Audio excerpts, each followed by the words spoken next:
Divide 774 by 3 in long division method.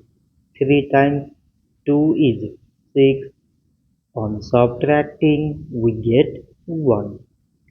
So again we put down this 7 and it is 17. 3 times 5 is 15. On subtracting, we get 2.